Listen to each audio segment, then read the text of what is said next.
नमस्कार, एक बार फिर से आप सभी का स्वागत है। दोस्तों, आज का यह वीडियो आपके यूपी टेट एग्जाम के लिए काफ़ी ज़्यादा इम्पोर्टेंट है, क्योंकि इस वीडियो में आज हम बाल विकास के अति महत्वपूर्ण टॉपिक देखेंगे जिनसे हर बार यूपी टेट के एग्जाम में प्रश्न बनता है। तो आप सभी लोग इस वीडियो को ध्यान से देखिए और लास्ट तक देखिए, क्योंकि केवल इसी एक वीडियो से आपका बाल विकास में 5 से लेकर 6 नंबर तैयार हो जाएगा। तो चलिए शुरू करते हैं और पहला पॉइंट देख लेते हैं। पहला पॉइंट है दोस्तों बुद्धिलब्धि। इससे संबंधित हर बार एग्जाम में प्रश्न बनता है। 2 तरह से प्रश्न पूछा जाता है। एक तो आपसे इसमें बुद्धिलब्धि का सूत्र पूछ लेगा, दूसरा आपसे सवाल पूछ सकता है। अगर आपसे केवल सूत्र पूछेगा तो आप लिखेंगे बुद्धिलब्धि बराबर मानसिक आयु बटा वास्तविक आयु गुणे 100। यह बुद्धिलब्धि निकालने का सूत्र होता है, इसे आप लोग अच्छे से याद कर लीजिए, ठीक है। दूसरा आपसे सवाल पूछ सकता है। सवाल अगर पूछेगा तो कैसे पूछेगा? आपसे पूछेगा कि किसी बच्चे की मानसिक आयु 10 वर्ष है या 12 वर्ष है और वास्तविक आयु 14 वर्ष है, तो आप बुद्धिलब्धि निकालिए। तो आप क्या करेंगे? इसी सूत्र पे मान रख देंगे, आपका आंसर आ जाएगा। क्या करेंगे? मानसिक आयु के स्थान पे मानसिक आयु लिख देंगे, बटा लगा के वास्तविक आयु के स्थान पे वास्तविक आयु कर देंगे और गुणा 100 कर देंगे और सवाल को हल कर लेंगे, आपका आंसर आ जाएगा। तो इस तरह से दोस्तों इसमें 2 प्रकार से प्रश्न बनता है, इसे आप लोग अच्छे से समझ लीजिए। चलिए अब दूसरा पॉइंट क्या है उसे भी हम देख लेते हैं। दूसरा पॉइंट है दोस्तों टर्मन के अनुसार बुद्धिलब्धि का वर्गीकरण। इससे संबंधित भी हर बार प्रश्न बनता है यूपी टेट के एग्जाम में। कैसे बनता है? आपसे पूछेगा कि प्रतिभाशाली बालकों की बुद्धिलब्धि कितनी होती है, या आपसे पूछ सकता है कि प्रखर बुद्धि के बालक जो होते हैं उनकी बुद्धिलब्धि कितनी होगी। तो आप कैसे बताएंगे? आप जब इसे याद किए रहेंगे तभी बता पाएंगे। तो चलिए इसे आप लोग जल्दी से याद कर लीजिए। देखिए दोस्तों, प्रतिभाशाली जो बालक होते हैं उनकी IQ जो होती है या बुद्धिलब्धि जो होती है वह 130 से अधिक होती है, और जो प्रखर बुद्धि के बालक होते हैं उनकी IQ 121 से लेकर 130 तक होती है, ठीक है। इसे ध्यान से आप लोग देख लीजिए, याद कर लीजिए। नेक्स्ट पॉइंट है तीव्र बुद्धि। तीव्र बुद्धि अगर पूछा जाए तो 111 से लेकर 120 IQ वाले जो बच्चे होते हैं वह तीव्र बुद्धि के अंतर्गत आते हैं। नेक्स्ट है सामान्य बुद्धि। अगर आपसे सामान्य बुद्धि के बारे में पूछा जाएगा तो आपका जवाब होगा 91 से लेकर 110 IQ जिसकी होती है वह सामान्य बुद्धि का होता है। नेक्स्ट है मंद बुद्धि। इसे भी आप देख लीजिए ताकि कोई भी प्रश्न आपसे छूटे ना, ठीक है। मंद बुद्धि अगर आपसे पूछेगा तो इसका जवाब होगा 81 से लेकर 90 तक की जिसकी IQ होती है वह मंद बुद्धि का बालक होता है। अल्प बुद्धि के बारे में अगर आपसे पूछेगा तो आपका जवाब होगा 71 से लेकर 80 के बीच जिसकी IQ होती है वह अल्प बुद्धि का बालक होता है। IQ निकालने का सूत्र आपको पता ही है, मानसिक आयु बटा वास्तविक आयु गुणे 100। इस पर आप मान रख देंगे, आपका IQ आ जाएगा। नेक्स्ट है जड़ बुद्धि।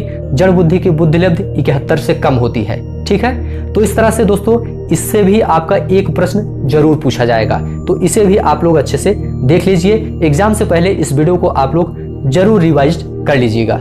चलिए अब हम नेक्स्ट पॉइंट पर चलते हैं। नेक्स्ट हमारा क्या है? पियाजे से संबंधित है दोस्तों।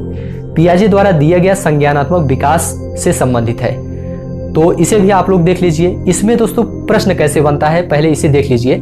इसमें भी आपसे पूछ लेगा कि संवेदीगामक अवस्था का समय क्या है, या आपसे पूछ सकता है कि मूर्त संक्रियात्मक अवस्था का समय क्या होता है, तो आप क्या बताएंगे? तो इसे भी आप लोग अच्छे से याद कर लीजिए ताकि एग्जाम में आपका कभी गलत ना हो। देखिए दोस्तों, पियाजे ने संज्ञानात्मक विकास को 4 चरणों में बांटा है।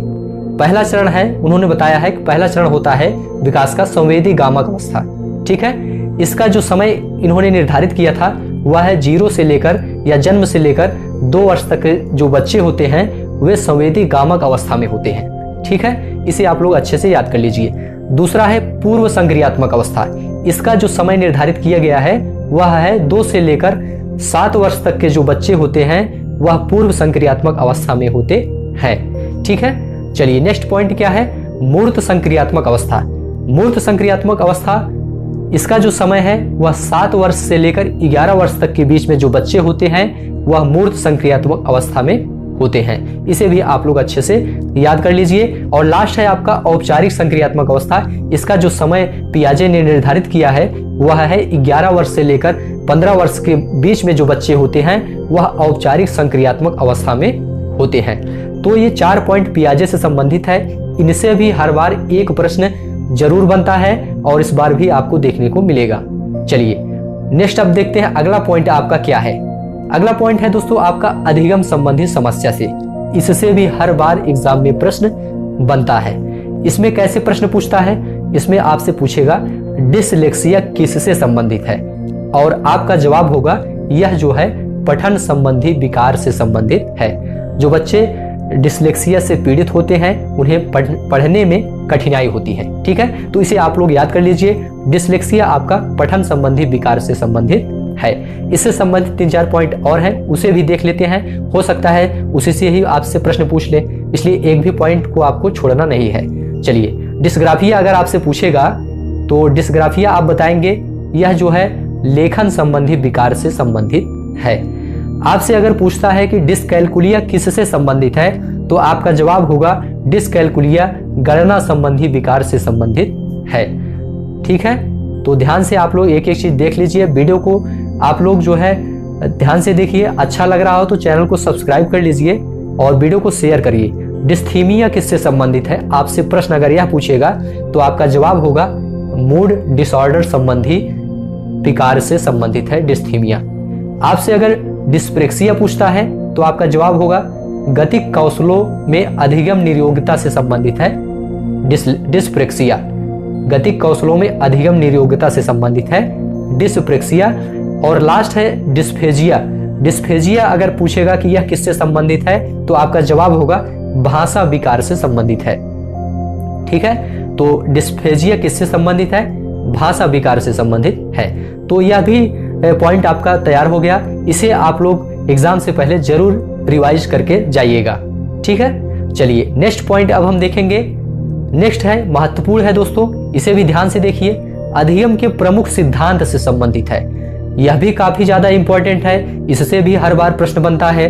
प्रश्न इसमें क्या बनेगा कि प्रयास एवं त्रुटि का सिद्धांत किसने दिया है, तो आपका जवाब होगा प्रयास एवं त्रुटि का सिद्धांत थॉर्नडाइक महोदय ने दिया है। अगर आपसे पूछेगा कि थॉर्नडाइक ने प्रयास एवं त्रुटि सिद्धांत का प्रयोग किस पर किया था, तो आपका जवाब होगा बिल्ली पर किया था। किस पर किया था, थॉर्नडाइक ने बिल्ली पर प्रयोग किया था। चलिए इसे भी आप लोग याद रखिएगा। ठीक है, दूसरा पॉइंट आपके सामने है अनुबंधित अनुक्रिया उद्दीपक सिद्धांत किसने दिया था, तो आपका जवाब होगा इसे पावलोव ने दिया था। अनुबंधित अनुक्रिया उद्दीपक सिद्धांत किसने दिया था, पावलोव ने दिया था।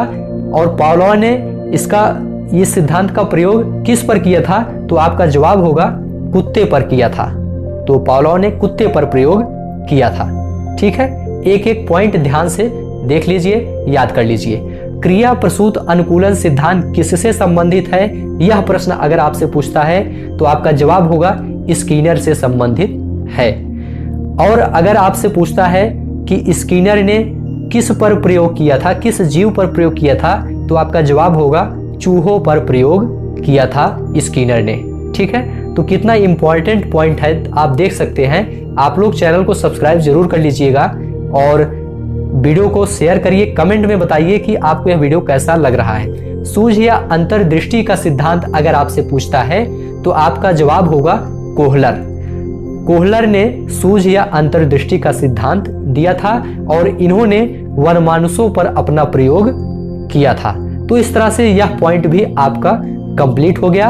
अब एक पॉइंट और आपका बचता है, उसे भी हम देख लेते हैं। वह हमारा बाल विकास की अवधारणा से संबंधित है। ठीक है, इसमें दोस्तों कैसे प्रश्न पूछता है, इसमें आपसे शैशवावस्था का समय पूछ लेगा कि शैशवावस्था का समय क्या होता है, तो आप बताएंगे जन्म से लेकर 6 वर्ष तक के जो बच्चे होते हैं वह शैशवावस्था में होते हैं। ठीक है, दूसरा पॉइंट आपसे अगर यह पूछता है कि बाल्यावस्था का समय क्या होता है, तो आप कहेंगे 6 से लेकर 12 वर्ष तक का जो समय होता है वह बाल्यावस्था होता है।